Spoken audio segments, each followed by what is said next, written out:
Appreciate you taking the time out of your busy day to answer a few questions about the Buell program for us. Sure. So I was just going to go ahead and start right away and ask you how you got involved with the Buell Early Childhood Leadership Program. Sure. So I basically got involved in January 2013. Okay. I was hired by the University of Colorado, Denver, asked to serve as a co-director.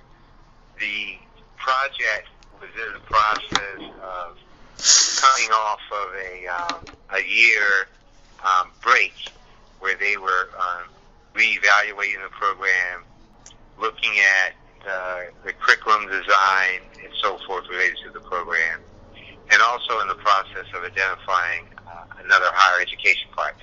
Okay. So that's when they identified the University of Colorado, Denver, and another major decision was to share the director roles between the two partner agencies, Clayton Early Learning and University of Colorado, Denver.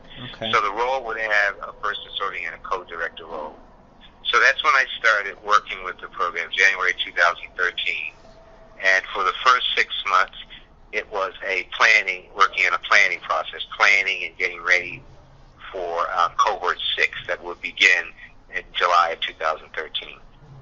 Right. So you guys put that together quite quickly then. Exactly. Well, they pretty much utilized the majority of the framework and design was already in place. Because they had a new partner they were working with, some of the major changes they had to do was to have the courses. The courses were somewhat revised with some minor revisions from a quarter system to a semester system in terms of credit, and then those courses had to be submitted to the University of Colorado Denver Curriculum Committee. Okay. So that's what happened during that 6-month period. So then, once those courses were approved, that allowed the 18 hours graduate credit to kind of go into effect with these new 6 courses now being provided by the University of Colorado Denver. Okay. Did the curriculum at all change from the 6th cohort to the 7th cohort at all? From the 6th to the 7th, the only thing we changed the title of professional development. That was changed, and then we combined. There used to be for cohorts 1 through 5, there was a mentor component and also a capstone component. So they actually listed as 2 different courses. So in cohort 7, we simply combined those with the mentorship and capstone was all one. Mm-hmm. Okay. So those were the only changes that we actually had to submit again back to the curriculum committee at University of Colorado Denver.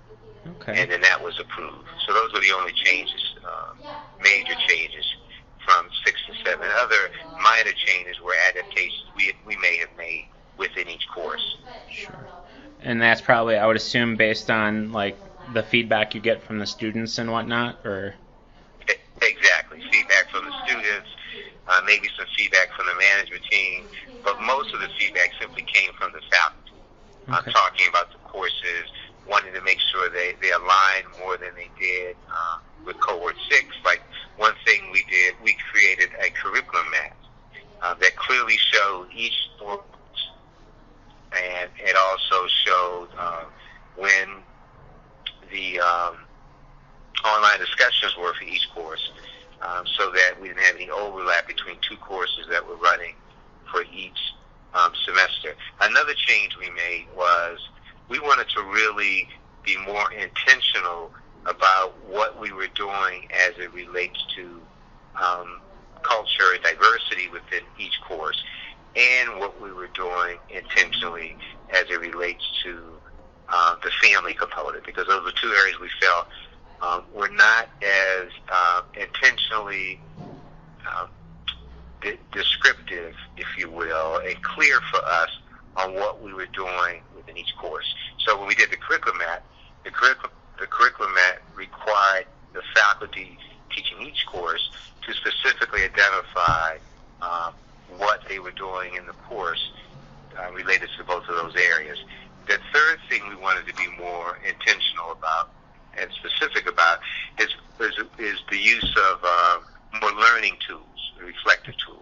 Okay. And so that was another thing we added to the curriculum map. So the curriculum map, it's a sheet that we actually would provide to the fellows once we got started that clearly shows 2 courses, when they were meeting, what assignment, activity, experience, and or tool we were using that relates to family involvement, and what assignment, tool, experience, or activity we were utilizing for that course that related to cultural diversity. It was really clear and laid out within the curriculum map, and if there was a tool, it listed what the tool is. So those are the 3 major changes that we made some adjustments. Okay, thank you. How would you say the program has changed your leadership practice, or what have you learned about yourself after being a faculty member with the Buell Early Childhood Leadership Program? I would say one of the things that really, I would say, changed me, and I was glad that we were able to be more intentional about it, was to actually add the cultural component. So one of the texts that we started using was a text that talked about cultural proficiency, the use of that within the classroom. And we actually tried to stay away from cultural proficient and really utilize more of being culturally responsive, because in reality, one never becomes really proficient within culture because it's always dynamic and always changing, and we're learning and changing as we engage with so many different cultures in the workplace and the community, that culturally responsive is more of the term. So that was a big learning for me, and it also changed the way I kind of view leadership practice, making sure that the culture aspect must be a part of it, because it's something that's related to every individual, is their culture perspective and the cultural perspective of those that they are engaging with or working with. I'd say another area that kind of changed for me, one of the presenters that we had that did some work for us talked about 2 types of leadership development. So the type of leadership development I think that most people are familiar with, and that I was most familiar with, was what was termed horizontal development. And so that kind of refers to that horizontal, that around leadership development, you tend to add on more knowledge, add on more skills, more competencies, more capacities to the leader. So the leader tends to learn more and try to develop their leadership skills, competencies, and capacities. So in horizontal development, it's really all about what you know. Okay. And that has shifted over the years to more vertical development. So vertical development is more about how you think. And so the vertical development in terms of leadership development really focuses on trying to advance a person's thinking capacity. And so it really hones in on how you think about leadership. And so the ultimate outcome around more vertical development, or focusing in that direction, is that it really looks at enhancing the leader's ability to kind of think in a systematic and a complex and a strategic way. And so it's focusing more on about how a leader thinks versus on what a leader knows. So more around vertical development versus a horizontal development. So that was a major piece for me, I would say, that kind of changed my thinking around leadership practice as you go into the future. What I learned about myself, I think, as a faculty member, was that in terms of both of the cohorts, that there's some really dedicated, passionate, and really sharp young leaders that are out there doing work within the field. and they're in diverse places all around the state in terms of Colorado, which is really exciting to see. And I learned a lot from fellows, from the cohort members, in terms of what they brought to the course from their diverse experiences. Was really quite eye-opening for me.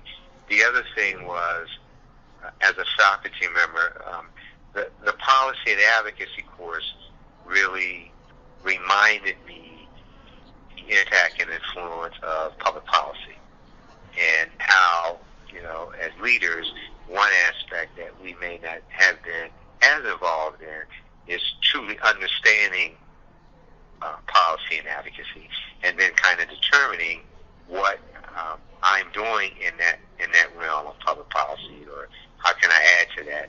And then more in the future, as a leadership in the capacity or role that I'm at, because we're all in different roles, positions, what more can I do to directly and indirectly impact public policy, and how can I continue to advocate for early childhood education as a leader? Nice. Okay, well, thanks. That was really insightful, and I think it kind of, your point of, vertical and horizontal leadership, it's kind of like that mindset of, there's certain people that think that leaders are born, and it seems like that would be like a horizontal example, that you're born a leader, whereas the vertical aspect is something that you can actually teach and learn from, is kind of what I gather. Yes. Okay. Our next question is, why do you think it's important that early childhood leaders receive leadership training? I think it's setting that we're in now. It's not enough, I think, for a leader in an organization to simply know early childhood education content. That's not enough to actually lead an agency or group or association or organization, to lead people, to motivate people, to try and mobilize a community. That they actually need to make sure that they really understand it. And so I think being, once again, intentional about it, to be involved in some type of leadership training, if you will, or leadership development and training, really provides that opportunity to kind of combine their expertise and knowledge in the early childhood field, whatever role they may have, with understanding specifically what leadership is all about. What do you think is unique about the Buell program in fulfilling that leadership need? I have to say, and this was one of the reasons, I was hired by the University of Colorado Denver to serve in the co-director role, was to begin to work with faculty in the program to help and develop this hybrid approach that we use. Meaning that one of the things that changed from in years 1 through 5 that was adopted in year 6 was the online component. And so in addition to the face-to-face monthly meetings that were being held in the past, now what was added on to the coursework was an online component, which enabled faculty to maintain a constant communication with the cohort members, with the fellows, over the course of the month, during the time period when they were not in the face-to-face. Mm-hmm. And so the coursework continued, online discussions continued. So utilizing and maximizing the technology advances that we have, where you can be in online discussions and have that ongoing with the courses, I would say was the particularly a unique piece about the Buell approach that I was a part of, to try to meet the needs of students. So it really, I think, assisted the hybrid approach, really leveraged that face-to-face interaction that we had once a month, and it also provided faculty an opportunity to develop, I think, a stronger relationship with the students, because it was kind of ongoing, and it contributed to building a learning community, which is something that we strive to do month to month with the face-to-face. online discussions and other online communications that cohort members had with faculty, but not only with faculty, but also between cohort member to cohort member, helped to build that learning community. Yeah, I couldn't agree with you more. I mean, coming from my perspective, the online and the face-to-face was a great experience. You know, it's definitely a way to connect and build that community of learners, like you were saying. What are some of the most memorable moments or highlights of the program for you? I'd say one of the most memorable moments for both cohorts was simply the year-long process, if you will, to really engage with each one of the cohort members to see where they started at, and then to work with them sometimes as a faculty advisor, other times during the face-to-face courses, work with them over the course of the year, other times in online discussions, to really kind of see them grow and change and learn and really find out more about themselves around being more reflective in this aspect of developing their leadership capacities. So for me, that was just kind of memorable, thinking about each person in their individual development, and then seeing that happen over the course of the year. And probably more specific with the 5 that I advise each year. Sure. Another piece that was memorable for me was the Day on the Hill. The Day on the Hill, I think, really provided an opportunity for fellows to kind of learn and get a feel for what that was like. And so for some of them, it was their first time being down at the Capitol. It was their first time kind of observing legislation, talking with their legislator in that environment. And for some of them, their first time really taking a step back to try and think about and reflect on, as a leader, I understand public policy and its influence and impact on what's happening in my program or the work I'm doing, and then 2, how can I advocate and or continue to advocate for public policies, for rules, for laws, for regulations, for initiatives that are so needed in moving the field forward. So those were memorable for me, having talked about it with the students and then have them actually go down on the Hill and see what that's like. Would you be willing to share any challenges that you may have had during the program? If in terms of challenges, I mean, my biggest one was simply just grasping, as a faculty member and a co-director, just grasping the understanding the program. I mean, one of my biggest challenges simply is that I came from out of the state, so I first had to simply learn the state of Colorado. So one of my biggest challenges was learning the state of Colorado, and then also learning the Buell project in terms of the design that we currently have, the courses, the big idea of how we move forward with that. So my biggest challenge was just learning all of that in a short amount of time. I clearly understand early childhood education.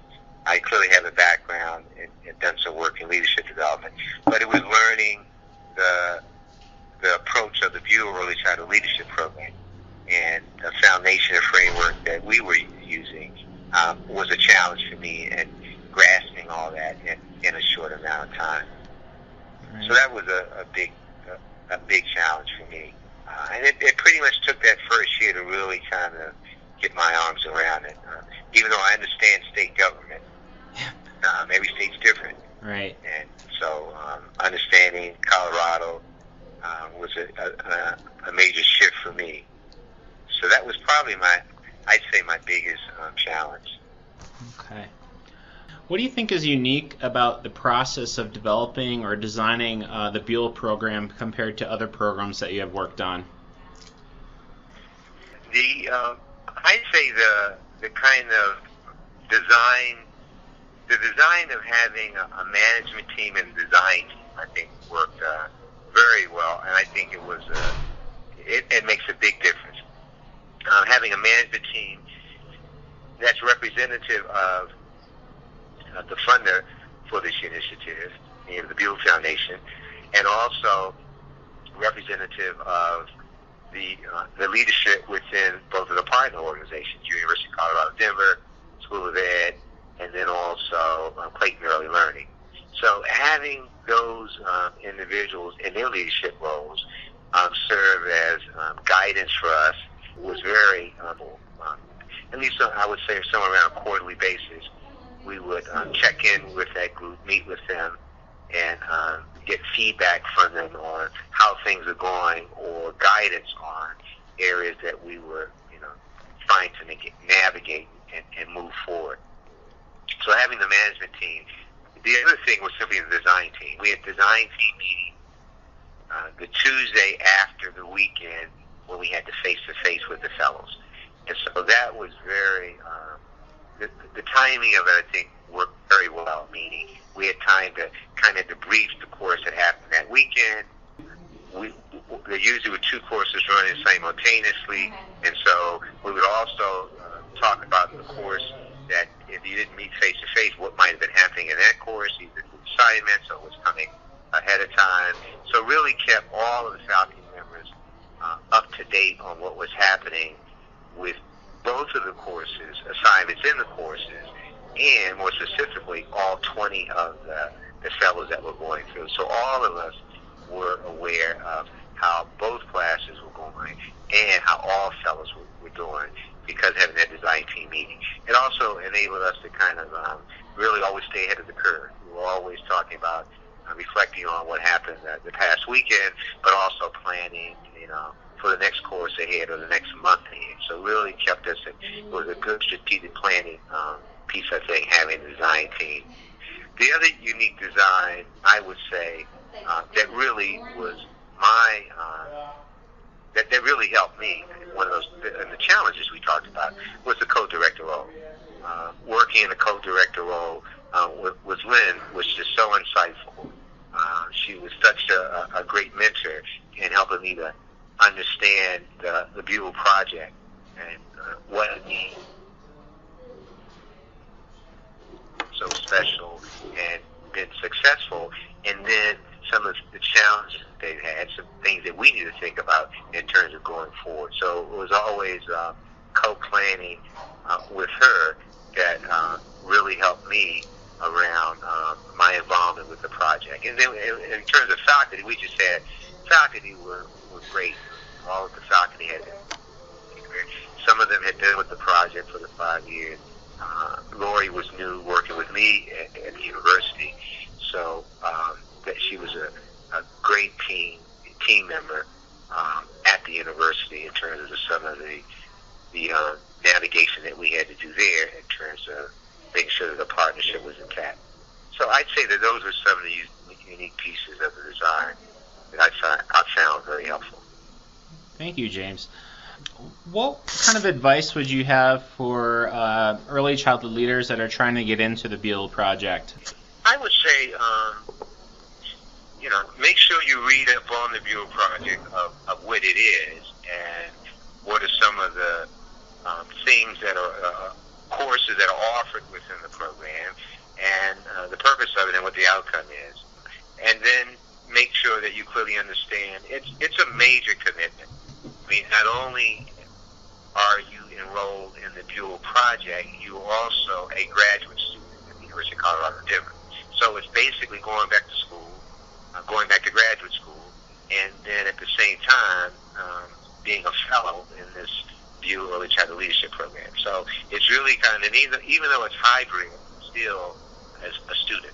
So really understanding what that sacrifice means, not only with family, when you go back to school, but also within your role with your jobs. And I think fellows have talked about how to make sure that it works for you, but also it works within your family capacity and also your employee, working with your employee. Right. Okay. Thank you, James. I have one last question for you. And Sure. What are there any things that you miss about the program? Well, I truly miss the excitement of the cohort. It's nothing like on that first class or that first day when they all come together. Sometimes it can be overwhelming, but it's a good process, and I mean selective in a healthy and a professional way. It's 20 people from around the state, so I truly have always felt that individuals that are selected are fortunate, and it's very much an honor. And I think that the cohort members that I worked with over the 2 years clearly understand that and appreciate that and come in full of excitement. So I will miss that. Once again, missing meeting leaders from all capacities around the state and the work that they're doing coming in for this venture. The other thing I think I would miss is as the year goes on, once again, their individual development, more specifically in their identification of a capstone topic that they want to work on. And in the 2 years that I worked with the Buell project as co-director, the first year they did individual capstone presentations. We had two members who did it together as a group. But in the next year for cohort 7, we actually transitioned to group projects for the capstone. And so really watching the students, because for a number of them, this starts out as a major challenge because this is action research that they were doing. And so understanding action research, what does that mean, what's their role, and then how do you take your topic as a group. And you may be working individually in your community, but the group has identified this capstone topic, and then use that and create a framework around an action research project to move through over the mid to the end part of the year-long involvement with Buell. So that I will miss, seeing leaders also develop their research and analytical and data analysis skills in the process. So leadership, is more than, once again, when we talked about, I mentioned about that horizontal development. It's more than horizontal development. It's a lot of the vertical development where you're advancing how they think, their thinking capacities. And they really have to use that when they're involved in the capstone. It's action research, it requires data analysis, it requires development of questions, working with focus groups, and once again, thinking in more of a systematic, strategic kind of way. And so I will miss seeing that happen with students, because that's a real major shift and change that happens in the course of the year with the fellows. Nice. Well, James, I have to admit that I miss you seeing you around. It's been a pleasure to have you a part of the program and to have gotten to know you through the past couple of years. And hopefully we'll keep in contact with the Buell program in the future, and I'm sure you'll always be welcome throughout the process. So, and I really want to thank you for taking the time to talk with us today. I appreciate it, and giving your insight on the Buell program. So. No problem, at any time, and it's so exciting to see the transition that you have made in your role, from a fellow, and now what you're doing now as a network coordinator. So you're keeping the fire burning in terms of the alumni, which is so important. Oh, that's another thing too that I think is a big plus for this program. I almost forgot, is the alumni network.